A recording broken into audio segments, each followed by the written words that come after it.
संत नरहरी सोनार. नरहरी सोनार या थोर विठ्ठल भक्ताचा जन्म इसवी सन 1313 पंढरपूर येथे झाला.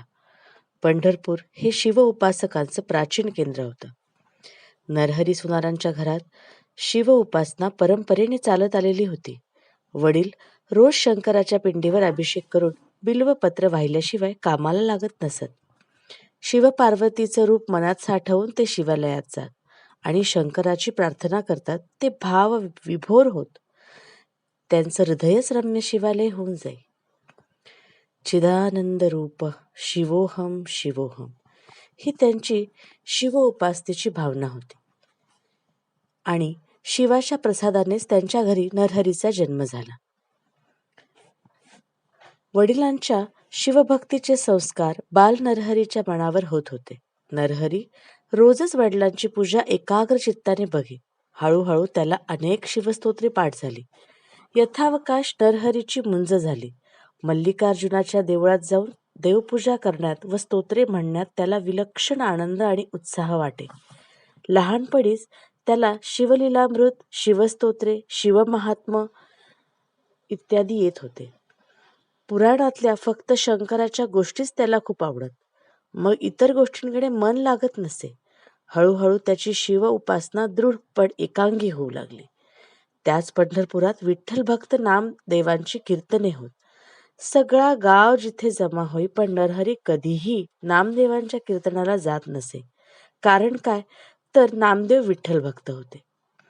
थोडा काळ लोटल्यावर त्या वेळेच्या रिवाजाप्रमाणे त्यांच्या आई वडिलांच्या मनात आले की नरहरीचे लग्न करून द्यावे. एकदा संध्याकाळी दोघं पती पत्नी ओटीवर बसली होती. तेवढ्यात मल्लिकार्जुनाच्या मंदिरात जाऊन देवदर्शन घेऊन येत असलेला नरहरी त्यांना दिसला. त्यांनी त्याला हाक मारली, नरहरी. काय बाबा, काय आज्ञा आहे? नरहरी म्हणाला. बाबा म्हणाले, आज्ञा काही नाही, पण आम्हा दोघांची एक इच्छा आहे. नरहरी म्हणाला, आपली इच्छा पूर्ण करण्यासाठी मी काय करू बाबा? बाबा म्हणाले, लग्न कर. नरहरी गडबडला, पण तेवढ्यात त्याला आठवलं की आता आपल्या वृद्ध आईच्याने काम होत नाही. मग तो म्हणाला, बाबा, मी आपल्या आज्ञेबाहेर नाही. मग माझी एक अट आहे. तुम्हाला माहीतच आहे की आपलं घरच शिवालय झालेलं आहे.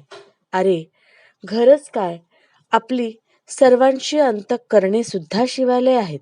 मग तुझं काय म्हणणं आहे? बाबा म्हणाले. नरहरी म्हणाला, एकच अट आहे की माझ्या पत्नीने संसार करताना माझ्या शिवभक्तीच्या आड येता कामा नये.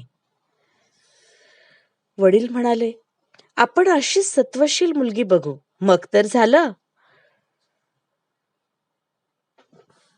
त्यावर नरहरी म्हणाले, पण तिने या घरात येताना लंकेची पार्वती होऊन यावयास हवे. बाबा म्हणाले, होय बाळा, शिवभक्ती हेच आपलं अमूल्य धन आहे. हे जिला समजेल, मान्य असेल, तीच मुलगी आम्हाला सून म्हणून हवी आहे. आमचेही हेच म्हणणे आहे. मग थोड्याच दिवसात गंगा नावाच्या एका साध्या भोळ्या देवभक्त मुलीशी पंढरपुरातच नरहरीचं लग्न झालं.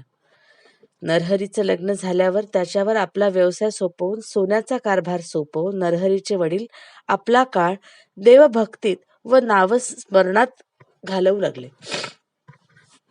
सकाळ संध्याकाळ शिवालयातील त्यांची फेरी कधी चुकली नाही. प्रपंचाचा सारा भार नरहरी आणि गंगाने समर्थपणे पेलला. त्यांचा प्रपंच शिवरूप झाला होता. नरहरी सकाळी उठून स्नान करून लगेच शिवालयात जाऊन देवदर्शन घे. तोपर्यंत गंगा देवपूजेची तयारी न चुकता करून ठेवी. नरहरी सतत ओम नमः शिवाय, ओम नमः शिवाय चा जप करीत असे. गंगा सुद्धा कधी त्याच्या आड येत नसे, तर उलट त्याला साथ देई. नरहरी शिवभक्त तर होता, शिवाय प्रेमळही होता. त्यामुळेच पंढरपूरचे लोक त्याच्याकडे आकृष्ट झाले होते आणि म्हणून त्याचा सोनाराचा व्यवसाय उत्तम चालला होता. तो लोकांना म्हणे, आम्ही सोनार, शिवनामाचं सोनं चोरायला आमचा पिढीजातचा धंदा. या नामापुढे जगातलं कुठलंही वैभव फिकं वाटतं आम्हाला. त्याच्या अशा सौजन्यपूर्ण वागण्याने लोकही त्याच्याशी आदबीनं वागत. तो सर्वांना सांगे, आपल्याला हा प्रपंच अटळ आहे, पण प्रपंचालाच जर परमार्थमय केले तर सोन्याहून पिवळं नाही का होणार? मग आपला हा प्रपंच देवाचा आहे. आपण जे काही काम करतो ते त्यालाच समर्पित करण्यासाठी करतो, अशी भावना ठेवायला हवी. देवाला आपण सुगंधित पुष्प अर्पण करतो, त्याप्रमाणे देवाला अर्पण करावयाची प्रपंचातील कामे ही शुद्ध, सात्विक, सुगंधित असायलाच हवीत ना. शिव हेच सर्व सुखाचा आगर आहे. शिव कल्याणकारी आहे, सुंदर आहे, सत्य आहे. म्हणून शिव होऊन शिवाची पूजा करावी, यातच जीवनाची सार्थकता आहे. नरहरीचं सांगणं, वागणं लोकांना आवडू लागलं. त्याचे परमार्थिक विचार लोकांना पटू लागले. जणू प्रति नामदेव त्यांच्या मुखातून बोलत आहे असे त्यांना वाटायचे. नरहरीचे आई वडील आता विकलांग आणि वृद्ध झाले होते. शिवाचं नामस्मरण करीत करीत त्यांनी पंढरपूर जवळील कोराटी येथे देह ठेवला. नरहरी आई वडिलांच्या सेवेलाच ईश्वराची सेवा मानित असे, म्हणून त्याला खूप वाईट वाटले. आता उरलेला वेळ तो आपल्या मुलांसोबत घालवू लागला. मुलांच्या निरागस विश्वात तो रममाण होई. नरहरी नेहमी शिवालयात जाई, पण तो पांडुरंगाच्या देवळात कधीही गेला नव्हता. तो आपल्या आप्तजनांना सांगत असे, ही भारतभूमी म्हणजे एक शिवालय आहे. इतर देव हा एक भ्रम आहे. जर राम परमात्मा असता तर तो शिवाला कशाला शरण गेला असता? विठ्ठलाच्या भक्तीपूर्वीच पुंडलिक शिवभक्तीने भवसागर तरून गेला होता. सुज्ञ लोक समजविण्याचा प्रयत्न करीत की देव सगळीकडे एकच आहे, केवळ त्यांची नावे वेगळी आहेत, रूपे वेगळी आहेत. पण त्याला ते पटायचे नाही. तरीही सर्वांना त्याच्या अढळ शिवभक्तीचे खूप कौतुक वाटे. सगळ्यात विश्वात एकच परमात्मा आहे हे नरहरीला कळावं, आपल्या भक्ताच्या ज्ञानाचा तिसरा डोळा उघडावा, असे शंकराला आणि पांडुरंगाच्या मनात आले. हरी आणि हर दोन्ही एकच आहेत हे नरहरीला समजावं असं वाटलं. नरहरी रोजच्या प्रमाणे सकाळची कामे उरकून प्रसन्न मनाने आपल्या दुकानात येऊन बसला. पांढर शुभ्र धोतर आणि अंगरखा, कानात बिगबाळी, बोटात नवरत्नांची अंगठी आणि कपाळावर त्रिपुंड शोभत होते. हातांनी काम चालू होतं आणि मुखी शिवनाम. प्रत्येक काम तो शिवाच्या साक्षीनेच करी. त्याचं अवघं तन मन शिवमय झालं होतं. म्हणूनच की काय, काम करता करता त्याच्या तोंडी अभंग बाहेर पडत होते. देवा तुझा मी सोनार, तुझे नामाचा व्यवहार, देहबागे सरी जाण, अंतरात्मा नाम सोने, त्रिगुणाची करुणी मुस, आता ओतीला ब्रह्मरस, शिव शिव करुणी फुंकी, रात्रंदिवस ठोका ठोकी, विवेक हात वडा घेऊन काम क्रोध केला चूर्ण. अभंग चालूच होता. तेवढ्यात एका धनाढ्य सावकार दुकानात आला. त्यांना बघताच नरहरीने त्यांचे स्वागत केले. नमस्कार धनी, आज एवढ्या सकाळचं कसं काय येणं आपलं? नरहरी म्हणाला. एक काम निघालंय ते घेऊन आलोय. काय आज्ञा आहे धनी? तर सावकार म्हणाला, तुम्हाला कळलंय ना, आम्हाला पुत्ररत्न झालाय. त्यावर नरहरी म्हणाला, शंकराचीच कृपा म्हणायची. सावकार म्हणाले, नाही, पांडुरंगाची कृपा म्हणा. पांडुरंगाला नवस केला होता. पांडुरंग नवसाला पावला. सावकार म्हणाले, तुम्हाला माहित आहे ना? तर नरहरी म्हणाला, बर, मग काय काम आहे सांगा. सावकार म्हणाले, जो नवसाला पावला त्याच्या कमरेला सोन्याचा करदोडा घालावा असं वाटतंय. वाह, छान. नरहरी बोलला, खूप सोनार आहेत या पंढरपुरात, कोणीही देईल आपल्याला बनवून. सावकार म्हणाला, का, दुसरे का? यावर नरहरी म्हणाला, मला जमणार नाही. सावकार पुन्हा म्हणाला, पण का? नरहरी म्हणाला, माझी प्रत्येक कृती शिवार्पण होत असते. त्यावर सावकार बोलला, मग सगळ्या लोकांना दागिने बनवून देतात त्याचे काय? नरहरीने चांगलं उत्तर दिलं, प्रत्येक माणूस मी शिवरूप मानतो. ह्यावर सावकार बोलला, मग पांडुरंगालाही शिवरूपच मान. हरी हरी ऐक्याचं अधिष्ठान आहे ते. ह्यावर नरहरी म्हणाला, असं तुम्हाला वाटतं. सावकार म्हणाला, अहो सर्वत्र एकच परब्रह्म निरनिराळ्या नावारूपानं नटला आहे, हे विसरलात का? यावर नरहरी म्हणाला, धनी मला वेदांत शिकवता काय? नरहरीची समजूत पटणार नाही हे समजून सावकारानं विषयच बदलला आणि आर्जवानं म्हटलं, हे बघा, तुम्ही अवघ्या पंढरपुरात कुशल कारागीर म्हणून प्रसिद्ध आहात. तुमच्या हातून हा दागिना घडावा अशी माझी इच्छा आहे. यावर नरहरी म्हणाला, पण मी शंकराच्या देवळाशिवाय दुसऱ्या कुठल्या देवळात जात नाही, हे माहित आहे ना तुम्हाला. मग सावकाराला एक युक्ती सुचली आणि तो म्हणाला, मी विठोबाच्या कमरेचं माप आणतो, त्या मापावर करगोटा बनावा असं मला वाटतं. यावर नरहरी म्हणाला, ठीक आहे, आपल्या शब्दाला आणि इच्छेला मान द्यायचा म्हणून घेतो हे काम. मग 2 दिवसांनी एकादशी आहे, तेव्हा सगळी तयारी ठेवा, असं सावकार नरहरीला म्हणाला. यावर त्यांनी उत्तर दिलं, ठीक आहे, मी दिलेल्या मापाने करदोटा करतो, पण मग थोडा कमी अधिक झाला तर मला दोष देऊ नका. लगेच सावकारानं 100 नमरी सोनं, हिरे, मोती, रत्न आणि रेशमी दोऱ्याने घेतलेले विठोबाचे कमरेचे माप पाठवून दिले.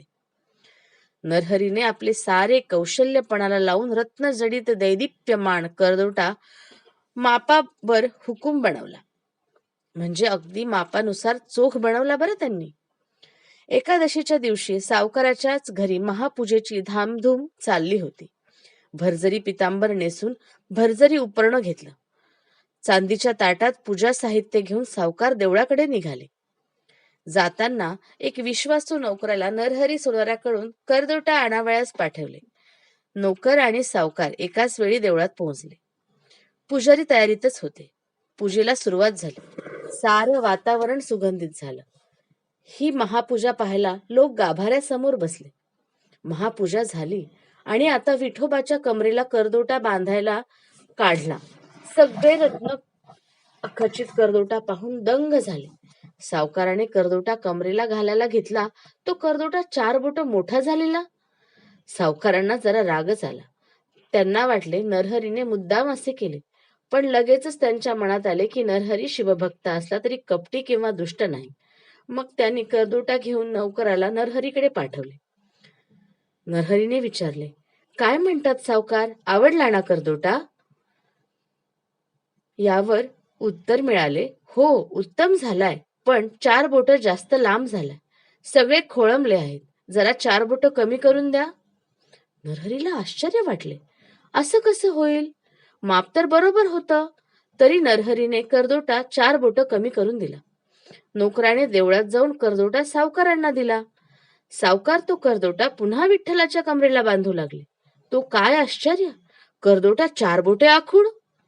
महापूजेची सांगता होत असताना हे विघ्न बघून त्यांना खूप वाईट वाटले.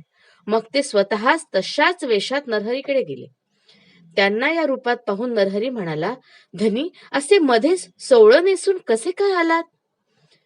यावर सावकार म्हणाले, काय सांगू, आता हा करदोटा 4 बोट आखूड होतोय. नरहरी म्हणाला, धनी मी शिवाला साक्षी ठेवून सांगतो की मी करदोटा माप बर हुकूम करून दिला होता. माझ्याकडून कसूर झाली असेल तर देव कोपेल माझ्यावर. यावर सावकार म्हणाला, असं नाही, मग मी हा पांडुरंगाला साक्षी ठेवून सांगतो की आधी तोच करदोटा 4 बोट लांब झाला होता आणि आता 4 बोट आखूड झालाय. सावकार म्हणाले, नरहरी बुवा, आजवर तुमचा नाव लौकिक मी ऐकला आहे आणि धंद्यातील सचोटी बघता त्याला बट्टा लागू नये असे मला वाटते. तरी तुम्ही स्वतः देवळात या आणि या प्रत्यक्ष माप घेऊन करदोटा बर हुकूम करा. नरहरी देवळात जाण्यास तयार होईना. सावकार खूप निराश झाले, खट्टू झाले. ते बघून नरहरी म्हणाला, हे पहा, मी माझ्या निश्चयाप्रमाणे दुसऱ्या देवाचे तोंड पाहणार नाही, पण तुम्ही माझे डोळे बांधून जर देवळात नेलात तर मी करदोटा नीट करून दे. नरहरीचे बोलणे ऐकून सावकाराला हायसं वाटलं. त्यांनी नरहरीचे डोळे उपरण्याने बांधले. नरहरीने जरुरीची हत्यारे घेतली आणि दोघे देवळात आले. वाटेतील लोकही कुतूहलाने त्यांच्या बरोबर आले. दोघे गाभाऱ्यात गेले माप घेण्यासाठी. नरहरी विठोबाच्या कमरेला करदोटा गुंडाळू लागले. तोच त्यांना काहीतरी निराळं जाणवलं. विठोबाच्या कमरेवरील हात हाताला लागेनात. त्याऐवजी कमरेला व्याघ्रचम्र जाणवले. कापऱ्या हाताने त्यांनी मूर्ती चाचपली तर एका हातात कमंडलू जाणवले तर दुसऱ्या हातात त्रिशूळ. त्यांनी गळ्याशी हात नेला, तो गळ्यात सर्प. छे छे, हा विठ्ठल नाही, हा तर साक्षात शिवशंकर दिसतोय. अरे रे, मी डोळे कशाला झाकले? माझे प्राणप्रिय दैवतच माझ्या समोर आहे. मग त्यांनी घाईघाईने डोळ्यावरील उपरणे सोडले आणि पाहिले तर समोर पांडुरंगाचेच दर्शन झाले. त्यांना काही कळेना. त्यांनी पुन्हा आपले डोळे बांधले आणि करदोटा बांधू लागले. तर हातात पुन्हा चर्म, हातात त्रिशूळ, दुसऱ्या हातात डमरू. डोळ्यावरची पट्टी सोडली तर पुन्हा पांडुरंगाची मूर्ती. आणि एकदम त्यांना जाणवलं की दोघे एकरूप आहेत. परमात्मा एकच आहे. अगदी आपण एकाच सोन्याचे निरनिराळे अलंकार घडवून त्याला निरनिराळी नावे देतो तसं काहीतरी. नरहरी बुवांनी विठ्ठलाचे पाय धरले. त्यांचा सगळा अहंकार गळून पडला. एकत्वाचा साक्षात्कार झाला. अद्वैताचा अनुभव झाला. जमलेल्या लोकांनाही आनंद झाला. नरहरी बुवांच्या विरोधी भक्तीमुळेच विठ्ठल प्रसन्न झाले असे लोक जणू म्हणू लागले. मग त्यांना ज्ञानेश्वरी, अमृत अनुभव, नामदेवांची कीर्तनं यात असीम गोडी वाटू लागली. त्यांना शिवालयात विठ्ठल आणि विठ्ठलात शिव दिसू लागला. परमात्मा व त्यांच्या प्रीतीविना संसार व्यर्थ आहे असे ते सांगतात. नामातच खरा राम आहे. संसार हा क्षणभंगूर आहे, भातुकलीच्या खेळासारखा. शेवटी सोबत येते तर फक्त भक्ती. म्हणून ते म्हणत, निस्वार्थीपणे काम करा. प्रत्येक काम ईश्वराचेच आहे असे समजून करा. प्रत्येकाच्या हृदयात राम आहे, त्याला ओळखा. पण हे सारे सद्गुरू शिवाय शक्य नाही. सद्गुरू हा शिष्यासाठी अंकुश होऊन त्याचा परमार्थ मार्ग विवेक संपन्न करतो. त्यांचे गुरु गैबीनाथ यांच्यावर असीम कृपा होती. त्यामुळेच ते भक्ती मार्गाकडे वळले आणि त्यातून समरसून गेले. आयुष्यभर त्यांनी सचोटीने आपला धंदा केला. कधी लबाडी नाही, फसवणूक फसवी नाही. परस्त्री आणि परधन हे ते पाप समजत. त्यांचा संसार अगदी सुखाचा झाला. त्यांच्या घरात नेहमी आनंद, उत्साह आणि शांती असे. समाधान, तृप्ती, तुष्टी नांदत होती. त्यांनी सारा प्रपंच आणि व्यवसाय परमार्थ रूप मांडला होता. त्यांचा देह बागेसरी आणि अंतरात्मा सोने झाले होते. मनबुद्धीची कात्री करून हा जगावेगळा सोनार राम नामाचे सोने चोरीत होता. विरक्ती दोन प्रकारची असते. प्रपंचात राहून प्राप्त कर्माचे आचरण करूनही विरक्ती अनुभवता येते. सारी कर्मे ईश्वराला अर्पण केल्याने कर्माचे फळ करणाऱ्याला मिळत नाही, तो अलिप्त राहतो. ही अलिप्त राहण्याची स्थिती म्हणजे विरक्ती. दुसऱ्या प्रकारची विरक्ती म्हणजे कर्माचा पूर्णतः त्याग करून कर्मसन्यास. नरहरी पहिल्या प्रकारची विरक्ती आयुष्यभर त्यांनी अनुभवली. त्यांनी आपल्या मनाचा तोल कधीही ढळू दिला नाही. सर्वे कर्मे आचरूनही ते निष्काम राहिले. नरहरी एकदा देवाच्या मूर्तीला अत्यंत कलाकुसरीने केलेला दागिना बसवीत होते. तेवढ्यात चुकून त्यांच्या हातातील हातोडा देवाच्या पोटाला लागला. नरहरींना समजले की देव कळवळला. नरहरीचे अंतःकरणही कळवळले. ते देवाला म्हणाले, देवा, सारा प्रपंच करून झाला. तुझ्या कृपेने प्रपंच करून परमार्थ साधला, पण अजूनही मिळविण्याचा मोह सुटला नाही. किती मी हतभागी. मुलं मोठी झाली, कमवती झाली. देवा, आता मी सुवर्णकाराची सारी हत्यारे तुझ्या पायी अर्पण करतो आणि या कर्मातून पूर्णपणे मुक्त होतो. नरहरी हे श्री विठ्ठल, मल्लिकार्जुन आणि बागेश्वरी यांची उपासना